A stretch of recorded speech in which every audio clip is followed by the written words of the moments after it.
70 cents of every education dollar doesn't even see a classroom anyways. You want to talk about saving education? Title I money? About $300 million, $400 million? Divide that up by the districts, overhead, this, that, and everything, you're going to average about $200,000 per district? That's less than what we spend to implement Common Core per district. Heck, we can actually save money doing this. Folks, we are in Common Core. We are contractually obligated to collect the data. We are contractually obligated to participate in the federal Common Core. The PA Core standard, yeah, that's great. Lipstick on a pig. I'm sure you guys remember about a year or so ago, Mike Huckabee came out and told the states, quick, change the name. Everybody change the name. They're getting on to us. They're wise to us. Now, Florida has the Sunshine State standards and this and the other things standards, and we are PA Core standards, things like that. We can do better than this. PA, by God, can be governed by Pennsylvania. We don't have to be a regional office for Washington, D.C. Our children are far more valuable than that. Far more valuable than that. And we have unelected people writing unfunded mandates. Oh, here's a kicker. Common Core itself is copyrighted. Who holds the copyright to this? The National Governors Association? The same people that gave it to us hold the copyright when Ed Rendell was the head of the National Governors Association? This is a sham, folks. This is a sham. Follow the money. Follow the money. David Coleman, if anybody heard the name David Coleman, the architect of Common Core? The architect of Common Core co-founded a national organization who now lobbies heavily in Harrisburg and gives a lot of money to our legislators on behalf of supporting Common Core. The biggest pro-Common Core group out there, founded by the architect of Common Core. Students First. Students First. Representative Knowles, $3,000 from Students First last campaign. I'm not here to pick on anybody. But if we don't address facts, then we're no better than politicians who are going to tell us we're not doing anything when clearly the contracts state otherwise. When my child comes home with a textbook or a worksheet, because there are no more textbooks hardly, that says Common Core all over it, there's no Common Core. This is a state initiative. This is specific to Pennsylvania, and just ironically, us and 44 other states just happen to have the exact same idea at the exact same time, all for a couple of bucks. My kids aren't for sale. We can do better than this. Massachusetts years ago was the pinnacle model of education in this country. They managed to do it. Now they're not anymore because of now they're Common Core. But we can do that. We can be better than this. We're better than the great ideas coming from Washington, D.C. There was a time here, a long time ago in Philadelphia, where great men gathered and came up with original great ideas. I think we can still do that. For the sake of our kids. Stop selling the children. Talk about data collection. Somebody's talking about using our kids. A teacher here talking about using our kids for marketing. We have to pay about $27 or $37, roughly around $30 per kid per test. We were paying them to take our kids' information. We spent last year alone, we spent over $40,000. I'm glad you're all sitting down, and I'm sorry for this gentleman here who's about to fall down. We spent over $40,000 last year alone on a committee, on a certain committee to help us develop our curriculum and align it to Common Core. A certain committee that has a really cool name, the Bias, Fairness, and Sensitivity Committee. Wow, $40,000! And we don't have enough money for education. We spent millions on psychometric evaluation and forensic analysis. It took us 8 months, but my organization was able to obtain all the contracts that we have with the company that writes our tests. and scores our tests, called DRC, Data Recognition Corporation. And on the contract it says, Bias, Fairness, Sensitivity Committee, it says psychometric evaluation, X amount of dollars. It also says to align our tests to the Common Core, the National Common Core. Not PA core standards, not hunky-dory rainbow curriculum, Common Core. That's where our money is going, folks. But we don't have enough money for education.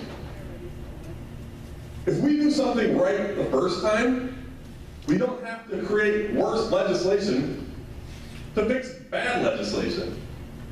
All it takes is honest people. That's it. One honest person can do it. So with all of your help, let's keep them honest. And let's protect our kids. Thank you.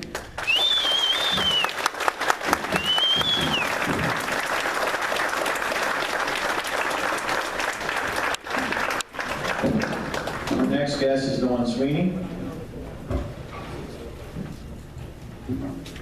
Hello. Thank you for having me here tonight. Here's a parent. I have 5 children. My oldest is your age, Jackie. She's going into 11th grade. I have a 9th grader and 3 elementary age children. I want to start off by saying, Christine, I applaud you for speaking out as a teacher. In talking with my own children's teachers and teachers across the state, they're afraid to speak out. Their evaluations are tied to these test scores. When I speak to them in person or on the phone, they do speak out against these new reforms, Common Core, the testing, but they have a difficult time where they're just afraid to speak out. So I appreciate that you have.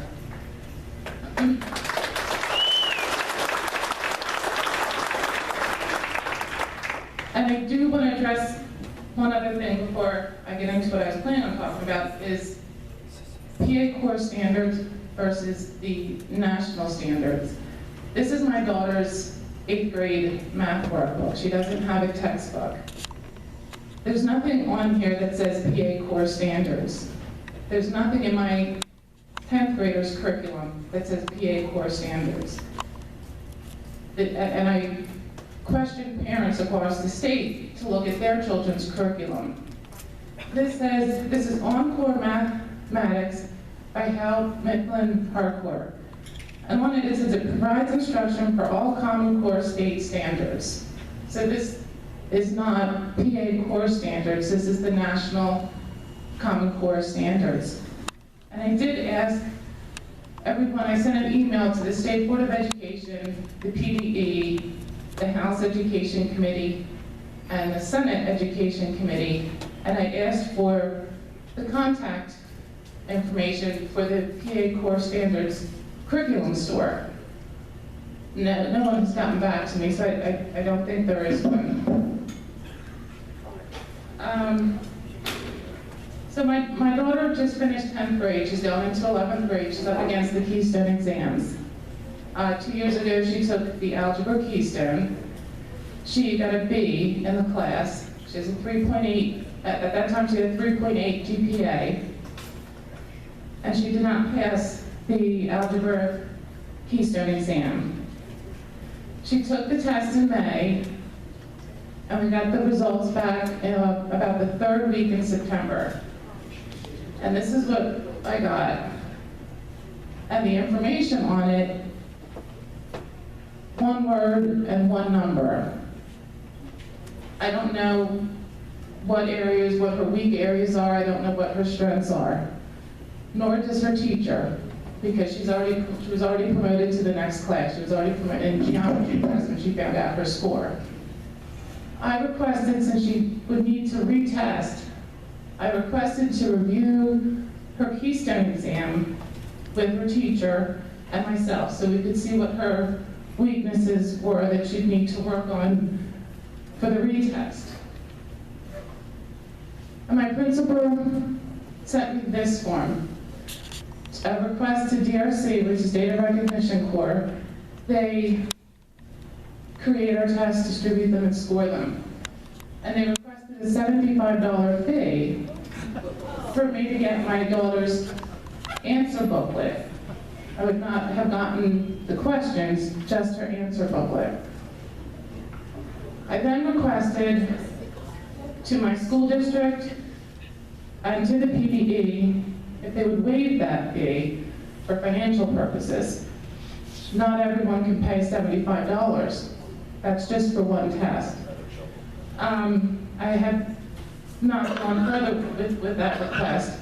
I did opt my daughter out of the retest, and I opted her out of the literature keystone and the biology keystone. And I know we're up against the PBA, which you cannot opt out of, but I have refused it. And many parents across the state are refusing to have the PBA administered to their minor children. But as I was looking further into this, really just trying to help my daughter on this retest and figure out what are her weaknesses in algebra. She got a B. I think that's great. I don't know what her weaknesses are. As I was looking into this further, I learned about how the Keystone exams are scored. The only prerequisite to score the Keystone exams, and this applies to the PSSAs, but my research is mainly with the Algebra 1 Keystone exam. The only prerequisite is to have proof of a college degree. You do not need to have any teacher experience. You do not have to have ever taught. You don't need any experience in algebra, literature, or biology. You just need proof of a college degree. And as Mr. Whittick said, these tests are key in our teacher evaluations. They're key in grading our schools, and they also determine if our kids graduate. The Algebra Keystone is up to 40% open-ended. And what that means is that 40% of the Algebra Keystone exam is graded from a person who might not be a teacher, who might not have ever taught algebra, who simply just has proof that they have a college degree. And that determines if our kids graduate. As I was going through the process to decide if I did want to opt my daughter out of the literature and the biology exam, which she would have taken this past year in 10th grade. I worked closely with her teachers, who appreciated very much what I was doing, but I was pretty much the only parent in the school district. But what I've learned is, and I've communicated with teachers across the state, administrators, parents, and students across the state, hundreds of people. I have yet to meet a teacher who appreciates Common Core, who supports it, promotes it, and is glad that it's here. They do not like it.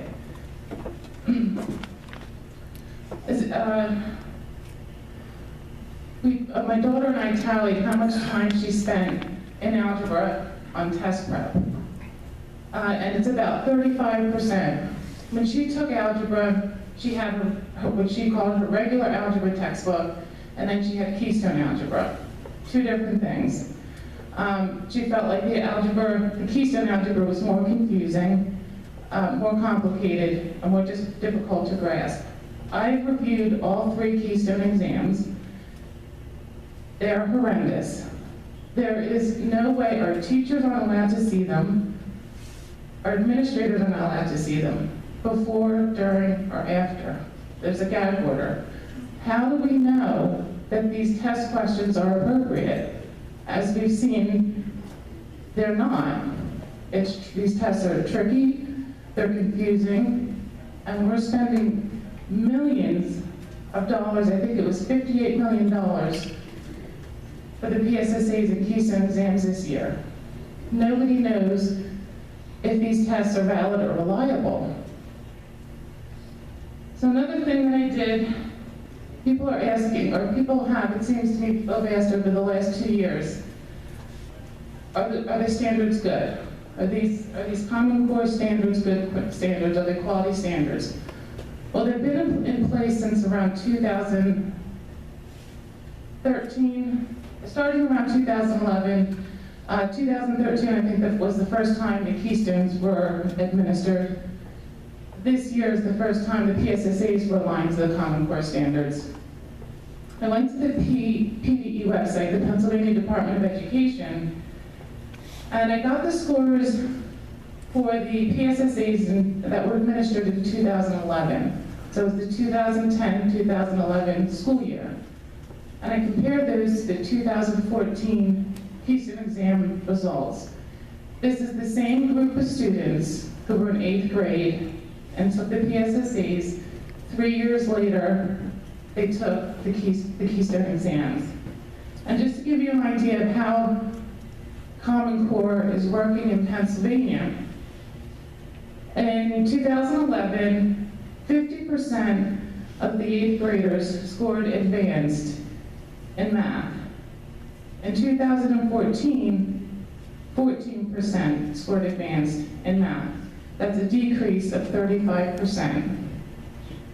In reading, in 2011, 58% of students scored advanced. In 2014, 5.9, 6% of students scored advanced. That's a 52% decline.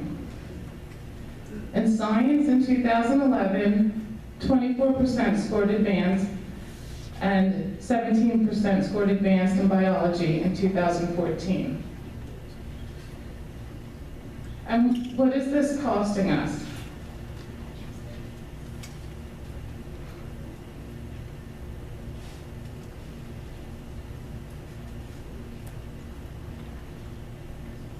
In spring of 2014, the Keystone exams are administered 3 times a year: spring, winter, and summer. In the spring administration of 2014, 2,300 students tested in Algebra 1. 60% failed, and they need to be remediated and retest. In biology, 164 students were tested. 58% failed, need to take a remedial class and retest.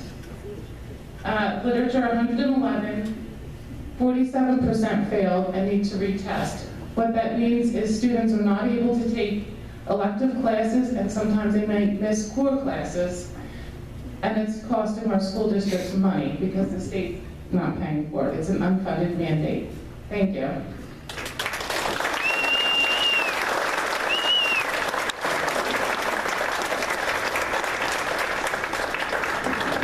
At this time, we'd like to open it up to Q&A, so if you have a question, Deborah has the microphone.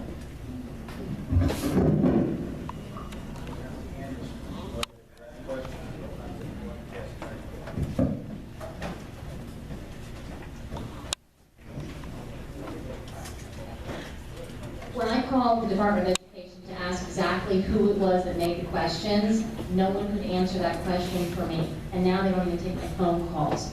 Who are the people and where they teach? Because I was told perhaps teachers may have made it how many years? I'd like names and Are you talking about the questions? Yes. Or the questions are done by the company that is hired to do that. The psychometricians make the test, the instrument. The standards were done by the panelists, which you could very well have been part of. It's a statewide initiative. They were the ones that created the standards. The testing company, it's their job to align the instrument to evaluate to the standards. So when you ask who was it, they're not PDE employees, they're not school district employees.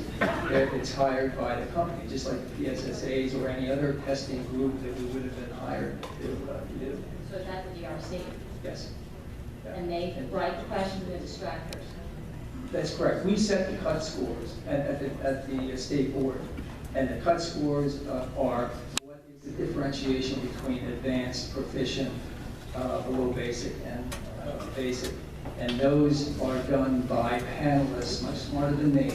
That they are all throughout the state that create and it's mostly educators that do this, that create the level at which advanced becomes advanced and proficient becomes proficient.